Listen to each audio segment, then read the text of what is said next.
என்னோட இன்டர்வியூல 5வது நிமிஷமே எனக்கு வேலை இல்லைன்றது தெரிஞ்சிருச்சு. இது வந்து அமிதாப் பச்சன் கார்பரேஷன், இது வந்து எக்ஸ்பீரியன்ஸு. நம்ம வீட்டில் வந்து பையனுக்கா பொண்ணுக்கா மாப்பிள்ளை பார்க்கும்போது பையன் நல்ல பையனா பொண்ணு நல்ல பையனா இருந்தாலும் பார்ப்போமே தவிர எக்ஸ்பீரியன்ஸ் இருக்கான்னு கேட்கறது இல்லை. என்ன பார்ப்பேனே தெரியாமல் எனக்கு எக்ஸ்பீரியன்ஸ் இல்லைன்னு நீங்கள் எப்படி முடிவு பண்ணீங்கன்னா இவர் அப்பாயிண்டட் அப்படின்னாங்க. அடுத்தது கேள்வியே இல்லை, ஸ்ட்ரைட்டாகவே அப்பாயிண்டட். நிக்கிலும் கேபி சாரும் பேசிட்டு இருக்கிறது வெளிலேருந்து பார்த்தாங்கன்னா சண்டை போடுற மாதிரி இருக்கும். இது மாதிரி கேபி சார் வர சொன்னார் அப்படின்னா நான் சொன்னேன் அப்படியே ஸ்பீக்கர் ஃபோன் போடுங்கன்னு சொல்லிட்டு, சொல்லுங்கள் மோகனா இல்லை சார் வர சொன்ன வர முடியாது சொல்லுங்கள். என்னை பார்த்துட்டு மைக்கில் சொல்கிறாரு, மோகன் ஷூட்டிங்கில் யாரோ வராங்க. நான் சொன்னேன் நான் வர்றதுக்கெல்லாம் யாருக்கும் கேட்கணும்னு அவசியமே கிடையாது, எல்லாமே என்னை சிகரம் இமயம்னு ஒதுக்கி வச்சிடுறாங்க. உங்க கூட பேசும்போது தான் நான் இன்னும் எங்கே ஃபீல் பண்ணுறேன். அஜித் சார் அவரோட கல்யாணத்துக்கு நான் தான் ஒர்க் பண்ணேன். ஃபுட்டு ஸ்வீட்டு தண்ணி பாட்டில் எல்லாம் வச்சுட்டு செலிபிரிட்டி கொண்டு வந்து ட்ராப் பண்ணும்போது ஒரு ஆளை போட்டு அந்த டிரைவர்ஸுக்கு கொடுப்போம் அப்படின்னோடனே ஹோட்டலில் பர்மிஷன் கொடுக்கலன்னு என்ன பண்ணுறதுன்னா ஹோட்டலில் மாற்றுவோன்னாரு. உங்களுக்கு ஜாக்கி சான் தான் வராருன்னு சொன்னப்போ உங்களுக்கு ஒரு ப்ரெஷராக தோணு, ஐயோ எப்படிரா அப்படின்றது. இதே தான் அர்னால்டு வந்தப்பையும் அர்னால்டு ஐக்கு வந்தார். நம்ம என்ன பண்ணணுன்றதையும் யோசிக்கக்கூடாது, என்ன பண்ணக்கூடாதுன்றதான் யோசிக்கணும்.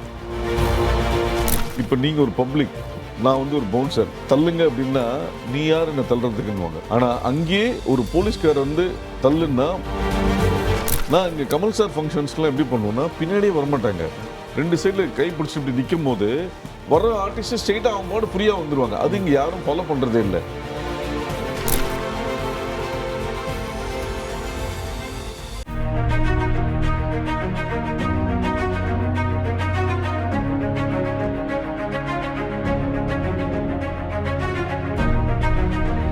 மாலை முரசு நேயர்களுக்கு வணக்கம். இன்னைக்கு நாம ஒரு சிறப்பு விருந்தினரோட சந்திக்க இருக்கோம். அவர் ரொம்ப ஸ்பெஷல். காரணம் என்னன்னா, அவரை நாங்கள் தேடி பிடிச்சி கொண்டு வரதுக்கே ரொம்ப நாள் ஆச்சு. அப்பாயின்மெண்ட் இன்னைக்கு நாளைக்குன்னு ஒரு வழியாக கிடச்சிருச்சு. இன்னைக்கு நம்ம சேர்ல உட்காந்து வச்சாச்சு. பல விஷயங்கள் தொடர்ந்து பேச போகிறோம் அடுத்த சில நிமிடங்களுக்கு. அவர் 30 வருடங்கள் 585 சினிமா, கிட்டத்தட்ட 3 ஜெனரேஷன் ஆஃப் ஆர்டிஸ்ட், எல்லோருக்கும் எல்லா தருணத்திலும் வெற்றி தோல்வி எல்லாத்திலும் கூடவே இருந்து கை கொடுத்து வந்தவர். பிஆர்ஓ அப்படின்ற டெஃபினிஷனையும் மாற்றி கொடுத்த தமிழ் சினிமாவில் ஒதுக்கப்பட முடியாத ஒரு இடத்தை பிடிச்சிருக்கிற மிஸ்டர் நிக்கில் முருகன். ஸ்பெஷல் என்னன்னா கலைமாமன் விருது வாங்கியிருக்காரு. வணக்கம், வெல்கம் நிக்கில் முருகன் சார். மாலை சார்பாக வரவேற்கிறோம். And special congrats for Kalaimamani and completing 30 years in cinema with 585 films across various languages. Right, ஸ்ட்ரெயிட்டாக நம்ம போகிறதுக்கு முன்னாடி இது ஒரு கான்வர்சேஷனாக, ஒரு ஃப்ரெண்ட்லி கான்வர்சேஷனாக, கிட்டத்தட்ட மேகன் பட ரேஞ்சில் தான் நம்ம பேசிகிட்டு இருப்போம். ஏன்னா ஸ்க்ரீனுக்கு வெளியவும் நாங்கள் அப்படி தான் பேசிக்கிட்டு இருப்போம். ஸோ முதல்ல நேயர்களுக்கு ஒரு விஷயத்தை உடச்சிடலான்னு பார்க்குறேன். அதாவது சினிமா அப்படின்னா அது சினிமா வேறு, அதை பார்க்குற பிஆர்ஓ வேறு. அதுவும் இன்றைக்கி கார்பரேட்டு ட்விட்டரு ஃபேஸ்புக்கெலாம் வந்தோடனே அவங்க ஏதோ ப்ரமோட் பண்ணிக்கிறாங்க பார்த்துக்கிறாங்கன்னு சொல்லும்போது what is a PRO, the definition of PRO என்ன, அவருடைய வேலை தான் என்ன, சினிமாவை எப்படி தூக்கி கொண்டு வந்து வெளி பிளாட்ஃபார்மில் வைக்கிறாங்க? மாலை முரசு நேயர்களுக்கு வணக்கம். பொதுவாக எந்த ஒரு கலைஞனுக்குமே அங்கீகாரன்றது ரொம்ப முக்கியம். அது மாதிரி இன்று மாலை முரசு நேயர்கள் சார்பாக பெரிய பெரிய ஜாமான்கள் இருக்கும் இடத்தில் என்னையும் உட்கார வைத்த மாலை முரசு நிர்வாகத்துக்கு நன்றி. இதுக்கு காரணமாக இருந்த என் அம்மா அப்பா மனைவி மற்றும் கடவுளுக்கு மனமார்ந்த நன்றி. இதில் வந்து பிஆர்ஓட வேலை என்ன அப்படின்ற போது இது வந்து ஊடக தொடர்பாளர்னு சொல்லுவாள். இது வந்து ப்ரெஸ் ரிலேஷன் ஆஃபீஸர்.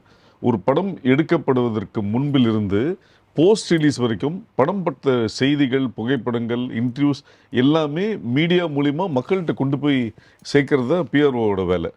ஸோ அந்த வேலை தான் நாங்கள் பண்ணிகிட்ருக்கோம். இந்த படத்தை பற்றின ஒரு எக்ஸ்பெக்டேஷன் ஆடியன்ஸை க்ரியேட் பண்ணி அது சம்மந்தமான ஒரு பாசிட்டிவான விஷயங்களை கொண்டு வந்து 2 பேரும் connecting between public and film people, அதுதான் மிகப்பெரிய பாலமாக இருக்கீங்க. அதுதான் வந்து பிஆர்ஓன்னு சொல்லுவாங்க. நான் அதில் வந்து மீடியா ரிலேஷன்ஸ் ஆர்கெஸ்ட்ரேட்டர்னு சொல்லுவேன். ஏன்னா நம்ம ஒரு மீடியா கூட ஒரு சார்ந்து இருக்கிறதுனால அதை நம்ம அப்படி சொல்லலாம். நீங்கள் கிரைசிஸ் மேனேஜ்மெண்ட்னு கூட ஒன்று பார்த்தேன் உங்களோட பயோவில். அது என்ன கிரைசிஸ் மேனேஜ்மெண்ட்? பொதுவாக பிரச்சனைகள் இல்லாத இது கிடையாதுன்னு சொல்லுவாங்க. According to mathematical Ramanujam theory வந்து every problem has an solution. Okay. So இங்கே சினிமாவில் பல பிரச்சனைகள் வரும். ஊடகத்துக்கு பிரச்சனை வரும், நடிகர்களுக்கு பிரச்சனை வருன்ற போது ஒரு விஷயம் என் பார்வையில் வந்து பிரச்சனையை ஃபேஸ் பண்ணாலே 50% சால்வ்டு. ஓகே. ஸோ நான் ஒரு ஆர்டிஸ்டையோ ஒரு டைரக்டரையோ வேலை செய்யறதுக்கு முன்னே உங்களுக்கு யார் கூட பிரச்சனை முதல்ல அதை சொல்லுங்கன்னு கேட்பேன். ஏன்னு கேட்பாங்க, உங்களை பற்றி நல்ல செய்திகள் நல்ல விஷயங்கள் சொல்கிறாலும் எப்போவுமே நல்லதாக பண்ணிட்டு இருப்பாங்க. உங்களுக்கு யாரு கூட கருத்து வேறுபாடு இருக்குன்னு சொன்னீங்கன்னா அவங்க 2 பேரையும் மீட் பண்ண வச்சு அதை சால்வ் பண்ணுவேன். ஓகே. ஸோ நம்ம எங்கேயுமே முன்னாடி சொல்லுவாங்க ஒரு விஷயம், ஒரு காலத்தில் வந்து ஹெச்ஐவி, இப்போ கோவிட், இது 2 தவிர எல்லாத்தையும் பாசிட்டிவாக இருக்கணுன்றதுல எப்பவுமே நான் ரைட்டு. ஃபீல் பண்ணுவேன். வந்துட்டோம் ஃப்ளோல வந்துட்டாலும் முக்கியமான விஷயத்த நம்ம நிறைய சாதனைகள்லாம் பேசினாலும் நோ சாதனை வித்தவுட் சோதனை. நிக்கிலை பொறுத்த மட்டும் கிட்டத்தட்ட அவர் வந்து ஒரு யுனிக்கான ஒரு இன்ட்ரடக்ஷன் சொல்லலாம். தமிழ் சினிமாவில் முதல் படமாக வந்து ஒரு அஜித்தும் விக்ரமும் நடித்த உல்லாசம், ஆனால் அறிமுகப்படுத்தினது யாருன்னு பார்த்தா வடக்கிலிருந்து வந்த திரு அமிதாப் பச்சன் அப்படின்றது நிறைய பேருக்கு தெரிஞ்சிருக்க வாய்ப்பில்லை. பட் அதுக்கு போகிறதுக்கு முன்னாடி இன்னைக்கு நீங்கள் பேப்பர் பாய் டு பிஆர்ஓ அப்படின்றது வந்து பல தருணங்களை நம்ம பேசி கேட்டிருக்கோம். அந்த பேப்பர் பாய்ன்றது என்ன, அந்த பேப்பர் பாய் இருக்கும்போது ஒரு ஆம்பிஷன் இருக்குது, நான் அதை நோக்கி தான் போவேன், இதெல்லாம் எனக்கான படிக்கல் நீங்கள் சொல்லக்கூடிய அந்த திரும்பி பார்த்தால் தொடங்கிய அந்த பேப்பர் பாய் தருணம் ஏதோ ஒரு இடத்துல அந்த பந்தம் பட்டிருக்குல்ல? நிச்சயமா திரும்பி பார்த்தா இல்லை, எல்லா ஒரு விஷயமும் நம்ம திரும்பி பார்க்கணும். சினிமாவில் வேணால் ஃப்ளாஷ்பேக் 10 நிமிஷமா இருக்கலாம், நம்ம ஃப்ளாஷ்பேக்கை மறக்கவே கூடாது. சூப்பர். ஒரு விஷயம் நான் சின்ன வயசுலேருந்து யோசிச்ச விஷயம்னா, ஒரு எறும்புன்னு எடுத்துட்டிங்கன்னா எறும்புக்குன்னு ஒரு ஸ்பீடு இருக்குது, லைட்டுன்னு எடுத்துட்டா லைட்டுக்கு ஒரு ஸ்பீடு இருக்குது, சவுண்டுக்கு ஒரு ஸ்பீடு இருக்கும்போது நாமும் நம் வேகத்தை வந்து அதிகப்படுத்திக்கணும். நான் வந்து சின்ன வயசில் படிக்கும்போது பார்த்தீங்கன்னா, மறைந்த பிரதமர் இந்திரா காந்தி அவங்க வந்து 4 மணி நேரம் தான் தூங்குவாங்களாம். ஸோ 18 மணி நேரத்துலேருந்து 20 மணி நேரம் வரைக்கும் அவங்க ஒர்க் பண்ணியிருக்காங்க. ஸோ அதை நோக்கி நம்ம பயணப்படணும்னா என்ன பண்ணணும்? ஸோ நம்ம உழைக்கணும். There is no alternative for hard ஒர்க்குன்னு சொல்லுவாங்க. அப்போ நான் 79 to 83 நான் வந்து ரொம்ப ஒரு சாதாரண குடும்பத்துலேருந்து பிறந்த ஆள். ஸோ சின்ன வயசுலேருந்தே நம்மளால் நம்ம குடும்பத்துக்கு ஏதாவது ஒரு விஷயம் ஹெல்ப் பண்ணணும்னு சொல்லிட்டு நான் பர்ஷ்வாக்கம் எம்சிடி ஸ்கூலில் படித்தேன். என்னோடய ஸ்கூல் டைம் வந்து 7:45 12:15 வரைக்கும். ஸோ மார்னிங் 5லேருந்து 6:30 மணி வரைக்கும் பேப்பர் வீடு வீடாக பேப்பர் போட்டேன் நான். நியூஸ் பேப்பர் ஆமாம், போட்டுட்டு 6:30 மணிக்கு வீட்டுக்கு வந்துட்டு குளிச்சுட்டு 7 மணிக்கு பஸ் ஏறி 7:30 மணிக்கு ஸ்கூலுக்கு போவேன். 7:45 12:15 முடிச்சுட்டு அங்கேயே சாப்பிட்டுட்டு மிட் டே மீல்ஸ்னு ஒரு சிஸ்டம் இருந்தது, அங்கே சாப்பிட்டுட்டு அங்கேயே ஹோம்ஒர்க் பண்ணிவிட்டு உமிடியார் ஷாப்பிங் சென்டரில் ஒரு ஜவுளி கடையில் ஹாஃப் டே வேலை பார்த்தா 4 ரூபா, சண்டேயில் ஃபுல் டே ஒர்க் பண்ணால் 8 ரூபா கொடுப்பாங்க. ஸோ இந்த மாதம் 25 ரூபாயும் இந்த வர 120 ரூபாயும் 30 நாளைக்கு 4 ரூபா பண்ணும்போது அது வீட்டுக்கு ஹெல்ப்ஃபுல்லாக இருக்குன்னு சொல்லிட்டு அப்படி உழைச்சதுனால நம்ம பொதுவாக ஒரு விஷயம் பெரியவங்க சொல்லுவாங்க, எப்பவுமே வேகமாக ஓடுறத விட தொடர்ந்து ஓடணும்னு சொல்லுவாங்க. ஸோ நம்ம தொடர்ந்து ஓடுறதுக்கு நம்மளோட ஃப்ளாஷ்பேக்கும் அந்த சின்ன வயசில் பேப்பர் போட்டதில் வந்து ரொம்ப ஹெல்ப்ஃபுல்லாக இருந்தது. என்னென்னா அப்போ பல்வேறு வகையான மனிதர்கள் காலையில் நம்ம சந்திக்கும் போது அவங்களோட குணாதிசயங்கள், அவங்க மூடு, பேப்பரில் எதை நோக்கி விரும்பி படிப்பாங்க, என்ன ரசிக்கமாகன்றது ஒரு கவனிக்க முடிஞ்சது. Learning experience. சரி, இது நீங்கள் வந்து கடுமையான உழைப்பு, எல்லாருக்குமே அந்த ஒரு ஒரு பர்டிகுலர் ஸ்டேஜில் தான் நம்ம எதை நோக்கி பயணப்படுறோன்ற ஒரு தெளிவு வரும். ஸோ உங்களுக்கு அந்த தெளிவு சினிமாவை நோக்கிய பயணம் எப்போ தொடங்கிச்சு? இது கடுமையான உழைப்புன்றது நான் சொல்லுவேன், ஹார்ட் ஒர்க் பண்ணணும்னு சொல்லுவாங்க, நான் அதில் எப்போவுமே மாறுபடுவேன். Hard work should be our second nature நினச்சிப்பேன். ஓகே. நம்ம கஷ்டப்பட்டுலாம் உழைக்கவே கூடாது, அது வந்து கஷ்டப்பட்டது நம்மளோட இயல்பாக நம்ம மாற்றிக்கணும். சரி, சின்ன வயசுலேருந்து இயல்பாக நான் எல்லாருக்கூடையும் மிங்கிளாகும் போது என்னோட தாத்தா வந்து தினமணியில் முதல் ஆசிரியராக இருந்தார், டிஎஸ் சொக்கலிங்கம்னு சொல்லிட்டு ஒரு எடிட்டரு. ஸோ நம்ம வந்து ஒரு பிஆர்ஓவாக போகலாம் அப்படின்னும் போது ஒரு ஜேர்னலிஸ்டாக நம்ம வந்து நம்மளை அப்டேட் பண்ணிக்கலான்ற போது டிப்ளமோ இன் ஜேர்னலிசம் படித்தேன். டிப்ளமோ இன் ஜேர்னலிசம் படிக்கும்போது அங்கே நிக்கில் சக்கரவர்த்தின்னு ஒரு டைனமிக் ஜேர்னலிஸ்ட் வந்து இன்ஸ்பயர் ஆனார். ஸோ நம்ம தாத்தா ஜேர்னலிஸ்டால் நம்ம வந்து ஒரு பிஆர்ஓவாக போகலாம் அப்படின்ற போது சினிமா எக்ஸ்பிரஸ், பொம்மை, வண்ணத்திரை, தினமணி, இது எல்லாத்துலேயுமே நான் வந்து ஃப்ரீலான்ஸ் ரிப்போர்ட்டராகவும் சினிமா இன்டர்வியூஸ்லாம் எடுத்து பண்ணிட்டு இருந்தேன். ஸோ அதுலேருந்து ஒரு கட்டத்தில் வந்து பிஆர்ஓவாக மாற வேண்டிய ஒரு சூழல் வந்தது. அதுலேருந்து அப்படியே பிடிச்சிட்டு சினி நியூஸ் செல்வம்ன்ற அசிஸ்டண்ட்டாக ஒர்க் பண்ணி கிட்டத்தட்ட 8 வருஷம் ஒர்க் பண்ணேன். 8 வருஷம் ஒர்க் பண்ணும்போது ஒரு ஸ்டேஜில் வந்து எனக்கு நிறைய படங்கள் வர ஆரம்பித்த போது நான் கேட்டேன், சார் எனக்கு படம் வருது பண்ணலாமான்னு கேட்கும்போது, இல்லை நீ இன்னும் ட்ரெயின் ஆகணும்னு சொன்னார். ஓகேன்னு சொல்லிட்டு அவரே ஒரு காலகட்டத்தில் நீ ட்ரெயின் ஆகிட்டே நீ போன்னு சொல்லி அவரோட ஆசீர்வாதத்தை வெளில வந்து இன்னைக்கு வரைக்கும் நம்ம ரைட் இருக்கோம். ஆனால் எல்லாருக்குமே அந்த ஃபர்ஸ்ட் அப்படின்ற அந்த தருணம் இருக்குல்ல, முதல் அடி, முதல் வேலை, முதல் சம்பளம், அது வந்து மறக்க முடியாத ஒரு ஒரு ஒரு அது ஒரு லைஃப்லேயே நமக்கு தங்கி போயிருக்கும். அப்படி பார்க்கும்போது நிக்கிலுக்கு 30 வருடங்களுக்கு முன்னால் ஞாபகம் வருதே, அந்த சைக்கிளை ஓட்டின்னு அப்படி மேய்ச்சின்னு மெதுவாக பார்க்க போகும்பொழுது அந்த ஃபர்ஸ்ட் அமைஞ்ச தருணம் இருக்குல்ல, யாருமே இது வந்து இட்ஸ் அ மிராக்கிள்னு நான் சொல்லணும். எங்கேயோ அமிதாப் இங்கே இருக்கு, இத்தனை பேர் தெரியும், இத்தனை பேரை பற்றி கட்டு எழுதிருக்கீங்க, ஆனால் it's so destine that Amitabh Bachchan should introduce you. அந்த தருணம் எப்படி அமைஞ்சது? அதுக்கு காரணம் ஜேடி ஜெரி தான். என்னன்னா நான் பாலு ஜுவல்லர்ஸ்க்கு பிஆர்ஓ ஒர்க் பண்ணிட்டு இருந்தேன். பாக்யா பத்திரிகையில் பாக்யராஜ் சார்ட்ட ஒர்க் பண்ணிட்டு இருக்கும்போது ஜேடி ஜெரியோட அறிமுகம் கிடைச்சி அவரோட டிவி சீரியல்ஸ்லாம் ஒர்க் பண்ணும்போது அவர் வந்து ஏபிசிஎலுக்கு படம் பண்ணும்போது அவர் வந்து அறிமுகப்படுத்தினார். அப்போ அதில் போகும்போது ஒரு கட்டத்தில் வந்து அவங்க ஓகேன்னு சொல்லிட்டு ஒரு செட் ஆஃப் பீப்புள் வந்து இன்டர்வியூ பண்ணணும்னு சொல்லிட்டு பண்ணும்போது அன்னைக்கு இருந்த 20 பேரும் இன்டர்வியூ அப்ளை பண்ணாங்க. பண்ணும்போது என்னோட இன்டர்வியூவில் 5வது நிமிஷமே எனக்கு வேலை இல்லைன்றது தெரிஞ்சிருச்சு. இது வந்து அமிதாப் பச்சன் கார்பரேஷனு, இது வந்து எக்ஸ்பீரியன்ஸு இருக்கணும், உங்களுக்கு எக்ஸ்பீரியன்ஸே கிடையாது, நாங்கள் ஹிந்தியில் பண்ணுறோம், தெலுங்கில் பண்ணுறோம், தமிழ் பண்ணும்போது இது பெரிய விஷயம், பெரிய படம், உங்களுக்கு எக்ஸ்பீரியன்ஸ் கிடையாதுன்னு டோட்டலாகவே நெகட்டிவாகவே போச்சு. அப்போ நான் யோசிச்சேன், இது நம்மளுக்கு எப்படியும் கிடைக்காது அப்படின்னு சொல்லிட்டு நான் சொன்னேன், சார் நீங்கள் சொல்கிற பாயிண்ட் கரெக்ட், எல்லாரும் எக்ஸ்பீரியன்ஸ் இருக்கணும்னு. நான் என்ன பண்ணுவேன்றதே உங்களுக்கு தெரியாது. எக்ஸ்பீரியன்ஸ் தான் வேணும்னா நம்ம வீட்டில் வந்து பையனுக்கா பொண்ணுக்கா மாப்பிள்ளை பார்க்கும்போது பையன் நல்ல பையனா பொண்ணு நல்ல பையனா தான் பார்ப்போமே தவிர எக்ஸ்பீரியன்ஸ் இருக்கான்னு கேட்கறது இல்லை. ஓகே. அப்படி இருக்கும்போது நான் என்ன பார்ப்பேனே தெரியாமல் எனக்கு எக்ஸ்பீரியன்ஸ் இல்லைன்னு நீங்கள் எப்படி முடிவு பண்ணீங்கன்னா இவர் அப்பாயிண்டட் அப்படின்னாங்க. அடுத்தது கேள்வியே இல்லை, ஸ்ட்ரைட்டாகவே அப்பாயிண்டட். ஸோ அப்போது இதுதான் வந்து ஜேடி மூலமாக அறிமுகமாகி முதல் படம் உல்லாசமாக அமைஞ்சு, அதுக்கப்புறம் வசந்த் சார் வந்து நேருக்கு நேரில் மணி சார் கம்பெனியில் இன்ட்ரடியூஸ் பண்ணார். அப்புறம் நாசர் படம் தேவதை, நம்ம நாசரோட மேனேஜர் கிரி மூலியமா உல்லாசம் தேவதை நேருக்குன்னு அப்படியே ஆரம்பிச்ச அந்த பயணம். வருஷத்திலே நீங்க ஸ்டார்டிங் வருஷத்திலே ஒரு குறிப்பிடத்தக்க படங்கள் ஆமா, 20க்கும் மேற்பட்ட படங்கள். பெரிய விஷயம். 20 அதாவது அந்த காலகட்டங்கள் புதுசா உள்ள கால் எடுத்து வைக்கிறீங்க, 20 படம். அது அந்த அனுபவம், முதல் வருட அனுபவம் என்ன கற்றுக் கொடுத்துச்சு? இல்லை, அனுபவம்னா நம்ம வந்து இங்கே எல்லாமே நம்ம ஸ்கூல் படிக்கும் போதுலேருந்து 3 கொஸ்டின் கொடுத்து 2 இதெல்லாம் போதும் சாய்ஸ் தான் வளர்க்குறாங்க. So we have been brought up between choices and options. நான் இன்றைக்குமே வந்து நான் வேலை பார்க்காதவங்ககிட்ட நான் கேட்கும் போதே என்னென்னா, எனக்கு வாய்ப்பு கொடுங்க, நான் நல்லா வேலை பார்ப்பேன்னு சொல்லவே மாட்டேன். சார் உங்களுக்கு நிறைய ஆப்ஷன்ஸ் இருக்கும், என்ன ப்ரைமரி ஆப்ஷனாக கன்சிடர் பண்ணுங்கன்னுவேன். ஓகே. ஸோ யார் பண்ணுறத விட மற்றவங்களோட என்னால் பெட்டராக பண்ண முடியுன்றது நான் சொல்ல மாட்டேன். I can prove it. ஏன்னா இங்கே எல்லாமே வந்து பல முயற்சிகள் இருக்கலாம், இங்கு ஜெயிச்சவங்களுக்கு தான் மரியாதை, நீ என்ன பண்ணுவேன்றத வருது. சார் என்னால் ப்ரூவ் பண்ண முடியும் அப்படின்னு இன்றைக்கும் ஒவ்வொரு காலகட்டத்திலையும் ஒரு விஷயம் டெக்னாலஜிலேருந்து எல்லாமே அப்டேஷன் பண்ண. ஏன்னா நம்ம யூஸ் பண்ணுற மொபைலே 3 மாதத்துக்கு ஒரு வாட்டி சாஃப்ட்வேர் அப்டேட் பண்ண சொல்லுது. நாம் அப்டேட் இல்லைன்னா அவுடேட் ஆகிடுவோம். ஸோ நாம் நம்மளை அப்டேட் பண்ணிக்கிட்டு இன்றைக்கி என்ன சொசைட்டியில் இன்றைக்கி சுற்றி என்ன நடக்குது, என்ன போய் ரீச் ஆகும், புதுசாக விளம்பரம் என்ன பண்ணலான்றது நான் வந்து ஃபஸ்ட் இயர்லேயே பண்ணேன். என்னென்னா அந்த பீரியடில் வந்து இன்றைக்கி இருக்கிற மாதிரி வந்து அந்த தெரு விநாயகர் சதுர்த்தி பிள்ளையார் கோயில் வைக்கிறது ரெஸ்ட்ரிக்ஷன் கிடையாது அந்த பீரியடில். அப்போ நான் ஒர்க் பண்ணும்போது தமிழ்நாடு ஃபுல்லாக வந்து ஏகப்பட்ட தெருக்கு 4 பிள்ளையார் வச்சுருப்பாங்க. ஸோ அங்கே போய் ஒரு A4 சைஸில் 8 டிவைட் பண்ணி படத்தோட ஆடை போட்டு அதில் ஒரு பிள்ளையார் செலவு வச்சு கட் பண்ணி, அப்போ நான் வந்து TV50 வச்சுருந்தேன். TV50 வச்சு மெட்ராஸ் சிட்டியில் இருக்க எல்லா எல்லா கோயிலையும் விபூதி எடுக்கிற இடத்துல போய் வச்சுட்டு வருவேன். ஏன்னா அந்த விபூதி எடுக்கும் போது அந்த படம் வந்து அவங்க வீடு வரைக்கும் போகும். அப்போ ஒரு ப்ரொடியூசர் கேட்பாரு, இது படம் ஓகே, இங்கேயே இதுலேயே பிள்ளையார் ஃபோட்டோ வைக்கணும்னுவாங்க. படம் பேர் இருந்ததுன்னா கீழே போட்டால் மிதிச்சுட்டு போயிடுவான், அதில் ஒரு சாமி ஃபோட்டோ இருந்ததுன்னா யாரும் மிதிக்க மாட்டான், எடுத்து ஓரமாக வைப்பான். ஓகே. ஸோ இதுதான் சைக்காலஜின்னு சொல்லிட்டு அந்த பீரியட்லேயே கிட்டத்தட்ட ஒரு 30 வருஷம் முன்னாடி இது ஒரு விஷயம் பண்ணோம். அப்புறம் அப்போ வந்து வெளியூருக்கு போகிற ட்ராவல்ஸ் வந்து ஒரு 2-3 ட்ராவல்ஸ் தான் இருந்தது, ரத்னா ட்ராவல்ஸு, மீனா ட்ராவல்ஸ், அந்த மாதிரி.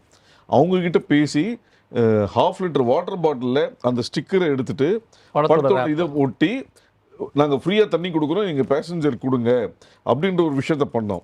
அதுக்கப்புறம் ஒரு ஸ்டேஜில் வந்து அந்த ட்ராவல்ஸில் வந்து டிவி வந்த போது அவன் எப்படி இருந்தாலும் டிக்கெட் முடிச்சு தாம்பரத்தில் படம் போடுவாங்க.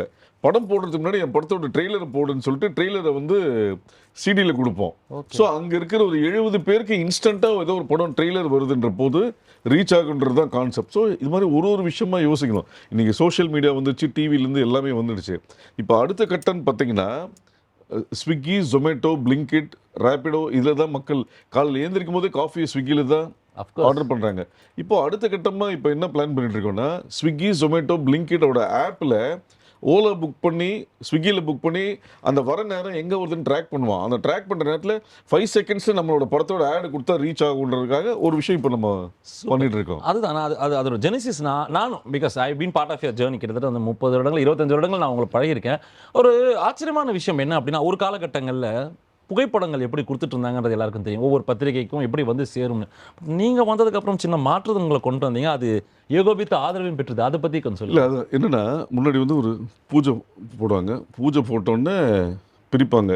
ஒரு 10 பேருக்கு கலர் ஃபோட்டோ, 20 பேருக்கு பிளாக் அண்ட் ஒயிட் ஃபோட்டோ போட்டு லேபில் பிரிண்ட் போட்டுட்டு இந்த படத்தின் பூஜை துவங்கியது இடமிருந்து வளம்னு ஆர்டிஸ்ட் பேரெல்லாம் எழுதி இவங்களுக்கு இந்த ஃபோட்டோ கொடுத்து, அப்போ நான் அசிஸ்டண்ட்டாக இருக்கும்போது 30 ஃபோட்டோவும் எழுதணும். 30 ஃபோட்டோ எழுதும்போது கை இந்த 2 விரல் வலிக்கும், டைம் ஜாஸ்தி ஆகும். அப்போ என்ன யோசனை, இது வந்து 6x8 சைஸ்ன்ற போது ஒரு A4 ஷீட்டில் ஒரு 10 எழுதிட்டு அதை 3 காப்பி ஜெராக்ஸ் எடுத்தால் 30 வந்துடும். ஸோ அது பண்ணி பிரித்து ஒட்டினோன்னே எல்லாருக்கும் அது பிடிச்சிருந்தது. அப்புறம் ஸ்டில்லுன்னு வரும்போது அப்போ ஸ்டில் ஃபோட்டோகிராஃபரு கலர் எடுப்பாங்க, பிளாக் அண்ட் ஒயிட் எடுப்பாங்க. ஸோ இவருக்கு இந்த 2 ஸ்டில் கொடுப்போம், இவருக்கு இந்த 2 ஸ்டில்லு கொடுப்போம், பெரிய பத்திரிகைக்கு இது கொடுப்போம், சின்ன பத்திரிகை இது கொடுக்கும்போது பெரிய பத்திரிக்கை சின்ன பத்திரிக்கைன்ற ஒரு விஷயமே கிடையாது. ஓகேங்களா? என்னை பொறுத்த வரைக்கும் படங்கள் கூட பார்த்தீங்கன்னா, இன்று பெரிய பட்ஜெட் படம், பெரிய படங்கள் சொல்கிற படங்கள் நூன் ஷோக்கு அப்புறம் சின்ன படமாகவும், சின்ன பட்ஜெட் படங்கள் பெரிய படமாகவும் மாறி இருக்கு. நிறைய மாறி இருக்கு. நம்ம பார்த்து நாம வந்து டிசைட் பண்ணக்கூடாது. ஒரு ஒரு பத்திரிகைக்கும் ஒரு ஒரு பாலிசி இருக்கும். அவங்களுக்கு இந்த ஸ்டில்லு வந்தால் பெட்டராக இருக்கும்னு தோணும். அப்போ என்ன பண்ணுன்னா, அப்போ ஒரு சிடின்னு ஒன்று வந்தது. சிடியில் பார்த்தீங்கன்னா எல்லா ஆஃபீஸ்லையும் கம்ப்யூட்டர் வர ஆரம்பிச்ச போது சிடினா 700 MB ஆமாம் அகாமடேட் பண்ணும்போது இந்த 700 MBக்கு எத்தனை ஸ்டில் போகலாம், 50 ஸ்டில் போடலாமா, 60 ஸ்டில் போடலாமான்னு போட்டு நீ ஸ்டில்லை பிரிண்ட் பண்ணுறதுக்கு பதில் 50 ஸ்டில்லை சிடியில் எழுதி கொடுத்தனா அது மல்டிப்ளை சிடி போட்டு கொடுக்கலான்ற ஒரு சிஸ்டம் பண்ணும்போது அது எல்லாரும் சப்போர்ட் பண்ணாங்க. அந்த சிடியிலேருந்து அடுத்த கட்டமாக வரும்போது பென்ட்ரைவில் மெயில் வந்தது. Okay, mail. ஸோ இன்றைக்கி வந்து யாருக்குமே டைம் இல்லை. ஸோ மெயில் அனுப்ப ஆரம்பித்தோம். இப்போ வந்து என்ன பண்ணுறேன்னா, ஒரு 5 இயர்ஸ் என்ன பண்ணுறேன்னா, இப்போ நாங்கள் ஒன்று அனுப்புகிறோம் ட்ரான்ஸ்ஃபர்லையோ கூகுள் டிரைவ்லையோ அனுப்பும்போது அவன் என்ன சொல்கிறான், இல்லை சார் நாங்கள் டவுன்லோட் பண்ணுறதுக்குள்ளே எக்ஸ்பைரி ஆகிடுச்சு, இது எக்ஸ்பைரி ஆகிடுச்சுன்ற போது நான் என்ன பண்ணேன், நம்ம வேலையே ஆகணும், அவங்களுக்கு தேவையானப்போ ஸ்டில் கிடைக்கிற போது நான் ஒரு ஓனாக சர்வர் வாங்கி ஓனாக ஹையர் பண்ணி வச்சுருக்கேன். ஸோ ஒரு படம் இதாச்சுன்னா உங்களுக்கு ஸ்டில் வேணும்னா அதில் போட்டு ஒரு 10 நாளைக்கு யூஸ் பண்ணுற மாதிரி பாஸ்வேர்டு கொடுத்துருவேன். இந்த 10 நாளில் நீங்கள் எப்போ வேணால் டவுன்லோட் பண்ணிக்கலாம். முடிஞ்சிச்சுன்னா திருப்பி வேணும்னு கேட்டால் திருப்பி பாஸ்வேர்டு கொடுத்தா நீங்கள் சர்வர்லேருந்து எப்போ வேணால் டவுன்லோட் பண்ணிக்கலாம். ஸோ நான் ஒர்க் பண்ணுறது எல்லாமே நான் ஒரு ஐக்ளவுட் சர்வர் வாங்கி அதில் கொடுத்துட்ருக்கு. டெக்னாலஜியாக தான் இந்த கேட்ஜெட் மேனாக தான் சுற்றுறீங்க. ஆனால் அதில் நம்ம இந்த கேட்ஜெட் மேன் ஓவர் நைட்டில் வந்துடல. உங்களுடைய உழைப்பும் நாங்கள் பார்த்துருக்கோம். குறிப்பாக சொல்லணும்னா ஒரு குறிப்பிட்ட படம் சிட்டிசன் அப்படின்ற படத்தப்போ பயங்கர கிரேஸ். ஏன்னா அஜித் 9 கெட்டப்பில் பண்ணுறாருன்றப்ப எக்கச்சக்க பேச்சு. அப்போ இந்த டெலிவிஷனோ இன்டர்நெட்டோ எதுவுமே கிடையாது. நீங்கள் புகைப்படம் கொடுத்தால்தான் அது புகைப்படம். ஆனால் ஒரு நாள் அந்த டேரக்டர் டிசைட் பண்ணுறாரு, இன்றைக்கி எல்லா பேப்பர்லேயும் ஒரே டயத்தில் 9 ஸ்டில் வரணும் அப்படின்றது வந்து அபரிமிதமான ஒரு பெரிய ஆசை தான் இருக்குது. அன்றைக்கி இருந்த அந்த வசதி வாய்ப்பில்.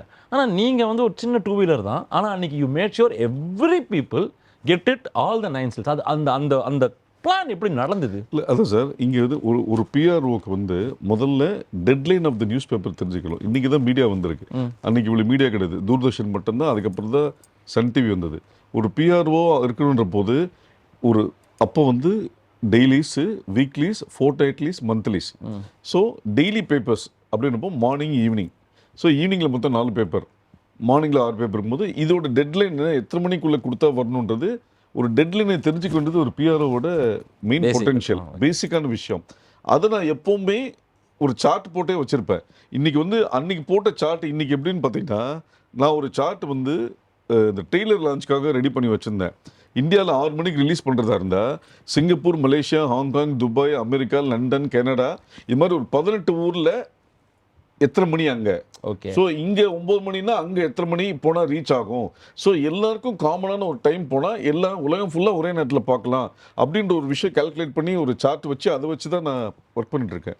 இது வரும்போது இது நாட் ஓன்லி சிட்டிசன், சூர்யாவோட கல்யாண நியூஸ், சூர்யா ஜோதி கல்யாண நியூஸ் போது இது எல்லாருமே எக்ஸ்க்ளூசிவ். ஒருத்தருக்கு கடிச்சு ஒருத்தர் முன்னாடி வந்துடக்கூடாதுன்ற மாதிரி அப்போ வந்து பேஜர் கூட கிடையாது. ஆமாம், கண்டிப்பாக. அப்போ என்ன பண்ணோன்னா, ஒரு நண்பர்கள் ஒரு 8 பேர் பண்ணிட்டு இங்கேருந்து கிளம்புறோம். இங்கேருந்து கிளம்பும்போது முதல்ல மெயின் வந்து மாலை முரசு, மாலை மலர், மக்கள் குரல், பேப்பர்ஸ், ஈவினிங் பேப்பர்ஸ் மட்டும்தான். இந்த 3 பேர் எத்தனை மணிக்கு டெட்லைன் போவாங்க, இத்தனை மணிக்கு போவாங்க. இங்கேருந்து நீ 2 வீலரில் போகிறதுக்கு இவ்வளோ நேரம் ஆகும். இங்கே போய் அந்த சினிமாவில் வர மாதிரி வாட்சை செட் பண்ணி வச்சுக்கோ.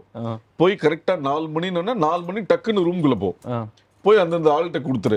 இது கொடுத்துட்டு அடுத்த செகண்டு இங்கேருந்து டெய்லி பேப்பர்ஸ்க்கு எத்தனை மணி ஆகும், அத்தனை மணி வாட்சில் வந்து பண்ணீங்கன்னா லோக்கல் பூத்துலேருந்து நான் இங்கே ஒரு செட்டப் பண்ணி ஒரு பிசிஓ அப்போ பிபி நம்பரில் வச்சுட்டு இங்கே உட்காந்து ரெடி பண்ணிடு அப்படின்னு சொல்லி அத்தனை நேரம் போகும்போது அதுலேயுமே என்னது எனக்கு ஃபர்ஸ்ட் வந்ததா உனக்கு ஃபர்ஸ்ட் வந்தா இல்லை எல்லாருக்கும் ஒரே நேரம் தான் வந்தது. எப்படின்னா இதுதான் ஸ்ட்ராட்டஜி. ஸோ எல்லாரும் அந்த வாட்சில் டைமர் செட் பண்ணி கிட்டத்தட்ட துப்பாக்கி படத்தில் போகிறவங்க மாதிரி போயிருக்காங்க அவங்க.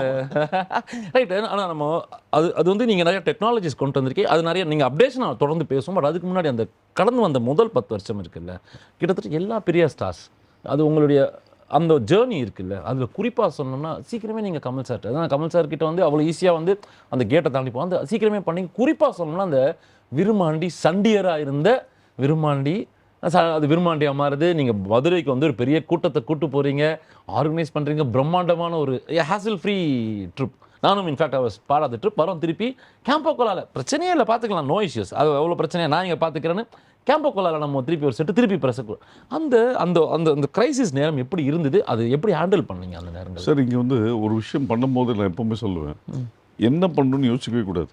ஏன்னா எல்லாரும் அதை யோசிப்பாங்க. ஒரு விஷயம் பண்ணும்போது இதில் என்ன ப்ராப்ளம் வரும், இந்த ப்ராப்ளத்தை நம்ம எப்படி சால்வ் பண்ணுறோன்றதை யோசிக்கணும். இப்போ நீங்கள் சொன்ன மாதிரி கிட்டத்தட்ட அந்த பீரியடில் 150 பேரை வந்து மதுரை கூப்பிட்டு போனோம். மதுரை கூப்பிட்டு போகும்போது ஃபஸ்ட்டு 150 பேர் லிஸ்ட் எடுத்தோம். லிஸ்ட் எடுத்தோன்னே யார் யாருக்கு செட் ஆவாங்க, ஃப்ரெண்ட்ஸு செட் ஆகும்போது அந்த 2 பேராக செலக்ட் பண்ணி ரூம் ஃபிக்ஸ் பண்ணோம். ப்ளஸ் இங்கே வந்து நம்ம ஜென்ரல் சைக்காலஜி என்னென்னா போதும்னு சொல்கிற ஒரு விஷயம் சாப்பாடு மட்டும்தான். ஸோ இங்கே 150 பேருக்கும் ஃபோன் பண்ணி யார் வெஜிடேரியன் யார் நான் வெஜிடேரியன் அதை பண்ணி எக்மோரில் வரும்போது ஒரு ஸ்லிப்பு கொடுத்துட்டோம். இத்தனை மணிக்கு நீங்கள் ஏறுறீங்க, உங்களுக்கு டின்னர் இருக்குது, முடிச்சு காலைல மதுரையில் ஏறிங்க, மதுரையில் வந்து ரயில்வே ஸ்டேஷன் நான் ரிசீவ் பண்ணிப்பேன், இந்த வண்டியில் ஏறி ஹோட்டலுக்கு வரீங்க, உங்களுக்கு உள்ளே வரும்போதே ரூம் கீ இருக்கும், நீங்கள் ரெஃப்ரெஷ் ஆகி வந்துட்டோன்னா கோயிலுக்கு போகிறோம் கோயிலுக்கு போகலாம், சர்ச்சுக்கு போகிறோம் சர்ச்சுக்கு போகலாம், மாஸ்க் போகிறவங்க மாஸ்க் போயிட்டு இந்தந்த வண்டியை யூஸ் பண்ணிக்கோங்க, போயிட்டு இத்தனை மணிக்கு அசம்பிள், ஹோட்டலில் கமல் சார் வந்து மீட் பண்ணுவார், திருப்பி வென்யூக்கு போகிறோம், வென்யூ முடிச்சுட்டு இத்தனை மணிக்கு வந்து ஹோட்டலுக்கு வந்து லக்கேஜ் எடுத்துகிட்டு இது வரும்போது எல்லாமே பிரிண்ட் அவுட் எடுத்து சிஸ்டமேட்டிக்காக பண்ணும்போது எங்கேயுமே எந்த கன்ஃபியூஷனுமே இல்லை. லாஸ்ட்டில் பல்வேறு அரசியல் சூழ்நிலைகள் இங்கே வரும்போது இங்கே கேம்பகொல்லாவில் பண்ணோம். கேம்பகொல்லாலுமே எல்லாருமே அன்றைக்கி கமல் சார் என்ன பேச போகிறாரு, விரும்மாண்டியே சண்டியராக மாறிச்சு, இது பண்ணும்போது இந்த நியூஸை எப்படி கொண்டு போய் சேர்க்கணும், ஏன்னா இன்டர்நேஷ்னல் லெவலில் ஒரு பேசிகிட்டு இருக்க ஒரு விஷயங்கள். இன்னொன்று மீடியாவோட சைக்காலஜி என்னென்னா, நீங்கள் வந்து இன்றைக்கி ஒரு டெட்லைனுக்காக ஒரு விஷயம் கேட்குறீங்கன்னா முதல்ல நான் ரெஸ்பாண்ட் பண்ணணும். ரெஸ்பாண்ட் பண்ணிட்டாலும் நம்மளுக்கு எந்த ப்ராப்ளம் இல்லை, ரெஸ்பாண்ட் பண்ணாதனால்தான் ப்ராப்ளம். நீங்கள் வந்து இன்டர்வியூ கேட்குறீங்கன்னா நடக்கும் இல்லை நடக்காதுன்றது சொல்லிடணும். நான் சொல்கிறேன்னு உங்களை ஹேங் பண்ணால் உங்களுக்கு கோவம் தான் வரும். ரைட்டு. ஸோ நம்ம என்னெல்லாம் தப்பு ஜென்ரலாக நடக்குது அது பண்ணாமல் இருந்தாலே நம்ம எவ்வளோப்பட்ட சம்பாதிச்சிடலாம். தான் அதிகப்படியான ஃபோன் வரும். ஏன்னா கமல் சார் டோட்டலி இன்ஆக்சசிபிளாக இருப்பார், ஏன்னா அவர் படம் நடிச்சிட்டு இருக்காரு, ப்ரெஷரை தாங்கிட்டு இருக்காரு. அந்த சர்ச்சையை நீங்கள் எப்படி தாண்டுறீங்க? ஏன்னா நான் நிறைய பேர் உங்களை தான் கேட்பேன், நீங்கள் சொல்லவும் முடியாது, விஷயம் தெரிஞ்சாலும் நீங்கள் அஃபிஷியலாக சொல்ல முடியாது. அது அந்த மாதிரியான நேரங்களில் அந்த பிஆர்ஓட வேலை என்ன? அது என்னென்னா நம்ம என்ன சொல்லணுமோ, இப்போ நீங்கள் வந்து என்னோட நெருங்கிய நண்பராக இருக்கீங்க, ஆனால் ஒரு கம்பெனியில் ஒர்க் பண்ணும்போது நான் என் ப்ரொடியூசர் டைரக்டர் தான் சின்சியராக இருக்கேன். கண்டிப்பாக அவங்க சொல்கிற விஷயம் எல்லா விஷயமும் உங்களுக்கு சொல்லக்கூடாது. நீங்கள் சொல்வீங்க இன்றைக்கி வந்து எல்லாமே மொபைலில் வந்து ரெக்கார்டிங் வந்துருச்சு, அன்றைக்கி அப்படி கிடையாது. அப்போ எனக்கு மட்டும் எக்ஸ்க்ளூசிவாக தகவல் சொல்லணும்னு சொல்லும்போது நான் சொல்லுவேன் கண்டிப்பாக ஃபஸ்ட்டு தகவல் உங்களுக்கு தான் சொல்லுவேன்னு. எல்லாட்டையும் ஒரே மாதிரி பேசுறது என்னங்க, அவர் ரேட்டிங் எனக்கு கொடுக்குறேன். நான் சொன்னேன் அங்கே ஒரு பேச்சு அங்கே ஒரு பேச்சு இல்லை, எல்லாரும் ஒரே பேச்சு தான். சரி, நம்ம கடவுள் நம்மளுக்கு கொடுத்த மிகப்பெரிய வரப்பிரசாதம் ஸ்மைல், சிரிச்சுட்டே கடந்து போயிடணும்.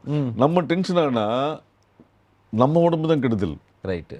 சரி, நம்ம கமல் சாரோட ஜேர்னியில் இன்னும் சில விஷயங்கள் சொல்ல வேண்டியிருக்கு. அதுக்கு முன்னாடி அதே காலகட்டத்தில் இந்த விரும்மாண்டி காலகட்டத்தில் இன்னொரு ஒரு புகைப்படம், ரொம்ப பிரபலமான ஒரு புகைப்படம் ஓடிக்கிட்டே இருக்கும். அது என்னென்னா ரஜினிகாந்த் அவர்கள் வந்து ராகவேந்திரா மண்டபத்தில் ஒரு ப்ரெஸ் மீட் கொடுக்குறாரு. அவர் கையில் அப்படி வச்சுக்கிட்டு பேசிட்டே இருப்பார், காலடியிலலாம் எல்லாம் உட்காந்துட்டு இருப்பாங்க. அந்த படிக்கட்டில் நிக்கில் கீழ் படிக்கட்டிலேருந்து மேல் படிக்கட்டு அப்படி பின்னோக்கியே போயிட்டு இருப்பாரு. நான் ப்ரெஸ் ரிலீஸ் கொடுக்க வேண்டிய ஒரு கட்டம்.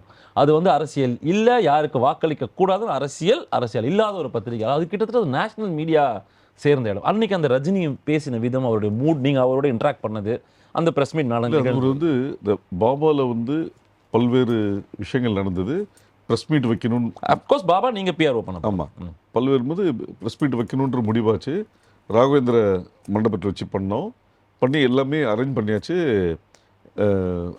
சார் இங்கே உட்காந்துருக்காரு, இங்கே இது பேரிகேட் மாதிரி போட்டாங்க. நான் சொன்னேன் அங்கெல்லாம் போட்டாலும் முன்னாடி வந்துடுவாங்க, அதெல்லாம் யாரும் வரமாட்டாங்கன்னாங்க. நான் சொன்னேன் எல்லாரும் வந்துடுவாங்க, வந்தால் என்ன பண்ண போகிறேன்னு யோசிக்கணும் தான். நான் சொன்னேன் எல்லாமே காலடியில் வந்துட்டாங்க. வந்தோடனே ஃபோன் வந்தது, நான் மேலே தான் இருந்தேன், சார் கூப்பிட்றாரு சொன்னாங்க. உடனே போனேன், இது நிக்கில் பார்த்துப்பாரு அப்படின்ட்டாரு. நான் போனேன், கூப்பிட்டு வந்தேன், நின்னோன்னே கிட்டத்தட்ட ஒரு 12 பக்கம் அறிக்கை ஃபுல்லாக படித்தாங்க. படித்து முடித்தோடனே ஒருத்தர் கேட்டார், ஒரு ஊடகத்துலேருந்து ஒருத்தர் கேட்டார், ஒரு கேள்வி கேட்கும்போது நான் சார் என்ன பார்த்தாரு, நீங்கள் கிளம்புங்க சார் அப்படின்னேன். ஓகே தேங்க்ஸ்ன்னு சொல்லிட்டு கிளம்பிட்டார். போய் 1 ஹவரில் எனக்கு ஃபோன் வந்தது. எதுக்கு போக சொன்னாங்க சார், போக சொன்னீங்கன்னு கேட்டாங்க. நான் சொன்னேன், ஒரு 12 பக்கம் அறிக்கை வந்து சார் பேசிட்டாரு. இதில் அவர் என்னெல்லாம் சொல்லணும்னு நினைக்கிறாரோ எல்லாமே வந்துருச்சு. நீங்கள் அந்த கேள்விக்கு பதில் சொன்னேன்னா அதுக்கு ஆமா இல்லை இல்லைன்னு பதில் சொல்லணும். நீங்கள் ஆமான்னு சொன்னீங்கன்னா ஆப்போசிட்டில் இன்னொரு கேள்வி கேட்பு. கேள்விக்கு பதிலாக போய் அறிக்கை வராது, கேள்வி பதில் தான் வரும். கேள்வி பதிலாக வரும். இப்போது சாரோட அறிக்கை எப்படி ஃபுல் ஸ்டாப் கம்மாவில் கொடுத்தாங்களோ அப்படியே வரும் அப்படின்னோடனே வெரி குட்னு சொன்னாங்க. அன்னைக்குன்னு பார்த்தா எல்லா பத்திரிகையிலையும் டோட்டல் அறிக்கை வந்தது. ரைட்டு. ஸோ இது வந்து இது வந்து nuances. சார் ஒரு விஷயம், ஒரு அறிக்கை ஒன்று கொடுக்கணும், ஒரு ஆர்டிஸ்ட் கொடுக்குறாங்கன்ற போது இதோட ரிசல்ட் என்னவா இருக்கணும்னு ஒரு பிஆர்ஓ யோசிக்கணும். பிளைண்டாக பண்ணவே கூடாது. அதை வந்து கன்வே பண்ணிடணும். அது எடுத்துக்கிறது ஆர்டிஸ்டோட விருப்பம். என்னன்னா ஆர்டிஸ்ட் எப்போவுமே எமோஷனல் ஆட்கள். நாமெல்லாம் வந்து தலைவலி வயிற்றுவலி வந்தால் தான் ஃபீல் பண்ணுவோம். ஆனால் ஆர்டிஸ்ட்டை பொறுத்த வரைக்கும் இந்த சீனில் உங்களுக்கு தலைவலின்னு சொன்னால் அவங்க ஃபீல் பண்ணி நடிப்பாங்க. Emotionally binded people. ஸோ இதோட ரிசல்ட் என்னன்றதை நம்ம சொல்லிடணும். அது கேட்பது அவர் ஒரு விருப்பம். Right, true. அதனால் இது எல்லாமே ஒரு பிஆர்ஓன்றது ஒரு ஆர்டிஸ்ட் செலிபிரிட்டியோட மூடு சம்மந்தப்பட்ட விஷயங்கள். Very true. நம்ம வந்து எப்போவுமே நான் ஒரு பாயிண்ட் சொல்லுவேன், ஒரு பிஆர்ஓன்றது ஒரு ஆர்டிஸ்ட் சொல்கிறதோ ஆர்டிஸ்ட் சொல்கிறதோ டைரக்டர் சொல்கிறதோ கேட்கக்கூடாதுன்னு. அப்படின்னா அவங்க என்ன நினைக்கிறாங்களோ அதை செய்யணும். Very true. ஆனால் நீங்கள் ஆர்டிஸ்ட்டுக்கு மட்டுமல்ல, நிக்கிலை பொறுத்த மட்டும் பாலச்சந்தரோட, மணிரத்னத்தோட ஒரு பயங்கரமான அந்த லேட் 90s பாலச்சந்தர் கடைசி காலங்களில் அவர் செய்த இதெல்லாம் வந்து ஒரு மிகப்பெரிய பங்கு உங்களுக்கு இருந்திருக்கு. அது ஜெனரேஷன் தாண்டி கொண்டு போய் சேர்த்தது அப்படின்றதுல ஆஸ் எ பிஆர்ஓவா அந்த இயக்குநர்களுடைய அந்த சம்பாஷணைகள் அவங்கக்கிட்ட நீங்கள் அந்த பழகி உங்களை அவங்க இன்னர் சர்க்கிளில் கூட்டு போகிறது பெரிய விஷயம். அந்த மாதிரி நீங்கள் அந்த ப்ரீச் பண்ணி அந்த இன்னர் சர்க்கிள் போன விஷயங்கள். நான் வந்து முதல்ல பொம்மையில் ஃப்ரீலான்ஸ் ரிப்போர்ட்டர் இருக்கும்போது கேபி சாரை பொம்மைக்கு இன்டர்வியூ பண்ணேன். ஓகே. இன்டர்வியூ பண்ணோடனே சொன்னார், மறுநாள் வந்து புஷ்பா வந்து பாருன்னாரு. பார்த்துட்டு கவிதாலயில் ஜாயின் பண்ணு அப்படின்னாரு. இந்த பையன் பெருசாக வருவான், இவனை வச்சுக்கோன்னு சொல்லிட்டு அவங்க டாக்டர் புஷ்பா மேடம்கிட்ட ஓகே கேபி சார் விஷனரி அவர். ஆமாம். அதுலேருந்து கண்டினியூஸாக ஒர்க் பண்ணிட்டு இருக்கும்போது என்னாச்சு, ஒரு லாஸ்ட் 10 வருஷம் அவருக்கு நான் ரொம்ப நெருக்கமான ஆளாக மாறினேன். ஒரு கேபி சாரோட முதல் நினைவு நாளில் வந்து புஷ்பா மேடம் சொல்லுவாங்க, நிக்கிலும் கேபி சாரும் பேசிகிட்டு இருக்கிறது வெளிலேருந்து பார்த்தாங்கன்னா சண்டை போடுற மாதிரி இருக்கும், உள்ள அந்த அளவுக்கு பேசுவாங்க. நான் சொன்னேன், அதில் அவர் ஒரு விஷயம் மோகன் அவரோட இது இருக்கார் கேட்பேன் நான். மோகன் ஃபோன் பண்ணுவார், இது மாதிரி கேபி சார் வர சொன்னார் அப்படின்னோடனே, சார் நல்ல மூடில் இருக்காரான்னு கேட்பேன். ஆமாம் ஜாலி மூடில் வர சொன்னார். நான் சொன்னேன், அப்படியே ஸ்பீக்கர் ஃபோன் போடுங்கன்னு சொல்லிட்டு, சொல்லுங்கள் மோகனா, இல்லை சார் வர சொன்னா வர முடியாது சொல்லுங்கள். என்னென்னா அவர் ஃப்ரீயாக இருக்காரு, நான் பிஸியாக இருக்கேன், அவர் கூப்பிட்டாலாம் என்னால் வர முடியாது சொல்லுங்கன்னா அவர் கேட்பார், ஏன்டா நான் கூப்பிட்டா வர முடியாது சார், வர முடியாது சார், நான் இங்கே பிஸியாக இருக்கேன், ஒழுங்கு மரியாதையாக வாடான்னுவார். போவேன், அடிப்பார், காதை பிடிச்சி திருவார். என்னடா நான் கூப்பிட்டா நீ வர முடியாதுன்னு சொல்கிறேன். சார் நான் எதுக்கு சார் வரணும், நான் வேலையாக இருக்கேன் சார். இப்படி தான் நீங்கள் கான்வர்சேஷன் வந்தது. அதாவது ரஜினி சாரோட ஒரு முக்கியமான பர்த்டே அப்போ 50th பர்த்டே. இதில் வந்து மதுரையிலேருந்து ஒரு ரசிகர் மன்ற ஆளுங்க வந்து கேபி சார் வந்து கேக் வெட்டணும் அப்படின்னாங்க. நான் மோகன்கிட்ட கேட்டேன், இந்த மாதிரி வந்து ஊர்லேருந்து வந்திருக்காங்க, கேபி சாரை மீட் பண்ணணும் அப்படின்னா, அவரு நான் கேட்டு அவனுக்குன்னு கேட்க மாட்டானா, யாருக்கோ தான் கேட்பானான்னு கேட்டு ஓகே சொல்லிவிடு, ஆனால் நான் ஓகே சொல்லலைன்னு சொல்லிவிட்டு நாளைக்கு ஷூட்டிங் ஸ்பாட் வர சொல்லு அப்படின்ட்டாரு. நான் மறுநாள் எல்லாரையும் கூப்பிட்டு போனேன். என்னை பார்த்துட்டு மைக்கில் சொல்கிறாரு, மோகன் ஷூட்டிங்கில் யாரோ வராங்க, கெஸ்ட்லாம் ஏன் நீ அலோ பண்ணுற ஆச்சா பூச்சான்னாரு. இது வந்து அவங்க அந்த யூனிட்டில் இருக்க ஆர்டிஸ்ட் எல்லாம் ரொம்ப ஷாக் பார்க்க. நான் சொன்னேன், நான் வர்றதுக்கெல்லாம் யாருக்கும் கேட்கணும்னு அவசியமே கிடையாது, என் இஷ்டம், நான் எங்கே வேணால் வருவேன். ஆனால் அது எப்பறம் வருவேன், என் வேலையை கெட்டு போகுதுனாரு. சார் அதை பற்றி எனக்கு பிரச்சனை இல்லை, நான் எங்கே வேணால் வருவேன். என்னடா விஷயம்னாரு. இது மாதிரி ஃபங்க்ஷன் கமலா தேட்டரில் கேக் நீங்கள் தானே, அதெல்லாம் வர முடியாது சார். சார் நீங்கள் வந்துடுங்க சார், தேவையில்லாத பிரச்சனை பண்ணாதீங்க, நான் உங்கள் வீட்டுக்கு ஆள் கூப்பிட்டு வந்து பிரச்சனை பண்ணுவேன்னா, நீ என் வீட்லேயே வந்து பிரச்சனை பண்ணுவியா பார்க்கலான்டானே. சார் நான் கண்டிப்பாக நீங்கள் வரலன்னா நான் பிரச்சனை பண்ணுவேன் சார் அப்படின்னேன். உடனே ஆர்டிஸ்ட் எல்லாமே ஷாக், என்ன ஒரு டைரக்டர்கிட்ட இப்படி யாருமே பேச முடியாது. அதனால கொடுத்து அடித்தார், இவன் நாங்கள் 2 பேர் இப்படி தான் அப்படின்னு. நான் அவர்கிட்ட கேபி சார்ட்ட சொன்னேன், சார் நீங்கள் வந்து எல்லாருமே பண்ணும்போது எப்படி என்னோட ஒரு ஜெல் பாண்டிங் சொன்னார், எல்லாமே என்னை சிகரம் இமயம்னு ஒதுக்கி வச்சிடுறாங்க, உங்க கூட பேசும்போது தான் நான் இன்னும் எங்கே ஃபீல் பண்ணுறேன். ஓகே, அந்த ஒரு வைப், அந்த வைப் அதே தான் பாரதிராஜா சார் கூடயும். நான் போய் சொன்னேன், இப்போ நம்ம எப்படி பேசுறோமோ அப்படிதான் நான் பேசுவேன் அவர் கூட. இன்ட்ரெஸ்டிங்கான இதே தான் பாலு மகேந்திர சார் முடியும். இருந்திருக்கு அவரோட பாரதி ராஜா. பாரதி ராஜா கூட ஏகப்பட்ட அனுபவங்கள். சார் ஒன்று நடிகரேன்னு தான் கூப்பிடுவாரு. டேய் அது பண்ணு சார், அதெல்லாம் பண்ண முடியாது சார், இது வேண்டாம், அதெல்லாம் கொடுக்க முடியாது சார். நான் ஒரு ஆள், நீ ஒரு ஆள் தான்டா, நான் சொல்றேன் அகைன்ஸ்ட் சொல்றேன் அப்படின்னா ஒரு ஃபெலிசிட்டேஷன்ல பார்த்தீங்கன்னா நான் கைகட்டி நிற்பேன். அவரும் என்ன மாதிரி நான் உன்ன மாதிரி நிற்கிறேன்னா அப்படின்னு சொல்லி அந்த ஸ்டில்லுமே வந்து அந்த பீரியட்ல ரொம்ப இதாச்சு. அதே தான் பாலு மகேந்திர சார் கூட. அதாவது என்னை ஒரு வாட்டி கூப்பிட்டு நான் ஒரு படம் பண்ணலான்னு இருக்கேன், ஸோ எனக்கு ஒரு ப்ரொடியூசர் யாராவது இன்ட்ரடியூஸ் பண்ணுனாரு. நான் சொன்னேன் ஒன்றும் பிரச்சனை இல்லைன்னு சொல்லிட்டு சசிகுமார் சாரை கூப்பிட்டு போய் இன்ட்ரடியூஸ் பண்ணி உடனே நடந்தது அந்த விஷயம். ஓகே. ஸோ அதனால் அந்த இன்னைக்கு அது மாதிரி பிசி சார் இன்னமும் வந்து அன்பாக பேசி விளையாடுற அளவுக்கு பிசி சார், இப்போது செவாலி விருது வாங்கின தோட்டதர்ணி சார், இதெல்லாம் வந்து ஒரு அதாவது நம்மளுக்கு தெரியும் we should know where to draw the line. Exactly அதுதான். அது நம்ம அட்வான்டேஜும் எடுத்துக்க கூடாது. அவங்கள ஒரு கம்ஃபர்ட் ஜோனில் வச்சுட்டோம்னா எவ்ரிபடி வில் அக்செப்ட். ரைட். இது நீங்கள் வந்து இப்போ டெக்னீஷியன்ஸ், ஃபிலிம் மேக்கர்ஸ் சொல்கிறீங்க. ஹீரோக்களுக்கும் பல தருணங்கள், பல ஹீரோக்களை நீங்கள், நான் வந்து அந்த லிஸ்ட்டு பெரிய லிஸ்ட்டு, பட் சொல்கிறதுக்கு முன்னாடி உங்கள் வாயாலே நீங்கள் ஒர்க் பண்ணியிருக்க 3 ஜெனரேஷன் ஆஃப் ஆர்டிஸ்ட்டாக ப்ராமினன்ட் ஆர்டிஸ்ட் யாரெல்லாம் பண்ணியிருக்கீங்க? அஜித் சார். உல்லாசம்லேருந்து காதல் மன்னன், தேவதை, அமர்கலம், அட்டகாசம் ஏகப்படம் பண்ணி அவர் சரண் சார் படங்கள் எல்லாம் நீங்கள் பண்ணது தான். பண்ணி அவரோட கல்யாணத்துக்கு நான் தான் ஒர்க் பண்ணேன். அஜித் சார் ஒரு கல்யாணத்துக்கு ஒர்க் பண்ணும்போது நான் சொன்னேன் எனக்கு ஒரு ஐடியா தோணுது சார். என்னென்னா கன்னிமரால கல்யாணம், நம்மளோட ஜென்ரல் செலிபிரிட்டிஸே வந்து யாருமே கல்யாணத்துக்கு வந்து சாப்பிட மாட்டாங்க. ஆனால் செலிபிரிட்டிஸ் கூப்பிட்டு வர டிரைவர்ஸ் வந்து உள்ளவே வர முடியாது, சாப்பிடவும் முடியாதுன்னா என்ன பண்ணலான்னாரு. நான் சொன்னேன் இல்லை சார், நம்ம ஒரு பேக்கெட் ஃபுட்டு ரெடி பண்ணிவிடுவோம். ஃபுட்டு, ஸ்வீட்டு, தண்ணி பாட்டில் எல்லாம் வச்சுட்டு செலிபிரிட்டி கொண்டு வந்து ட்ராப் பண்ணும்போது ஒரு ஆளை போட்டு அந்த டிரைவர்ஸுக்கு கொடுப்போம் அப்படின்னோடனே ஹோட்டலில் பர்மிஷன் கொடுக்கலன்னா என்ன பண்ணுறதுன்னா ஹோட்டலில் மாற்றுவோம்னாரு. அவர் ஹோட்டலில் கொடுக்கலன்னா மாற்றுவோம் அப்படின்னாரு. பட் ஹோட்டலில் கொடுத்தாங்க. கிட்டத்தட்ட ஒரு 300 டிரைவர்ஸ்க்கு மேலே சாப்பிட்டோம். அவங்களுக்கு சந்தோஷம் என்னென்னா அஜித் வீட்டு கல்யாண சாப்பாடு சாப்பிட்டோன்றது. இதே தான் சூர்யா கல்யாணத்துக்கும் ஃபாலோ பண்ணோம், சூர்யாவோட சிஸ்டர் கல்யாணத்துக்குமே இந்த சிஸ்டம் தான் ஃபாலோ பண்ணோம். இங்கே என்னென்னா சூர்யாவாகட்டும் அஜித் ஆகட்டும் எல்லாமே ஒரு நம்ம வந்து கரெக்டாக சொன்னால் தே வில் ரெஸ்பாண்ட். ஓகே.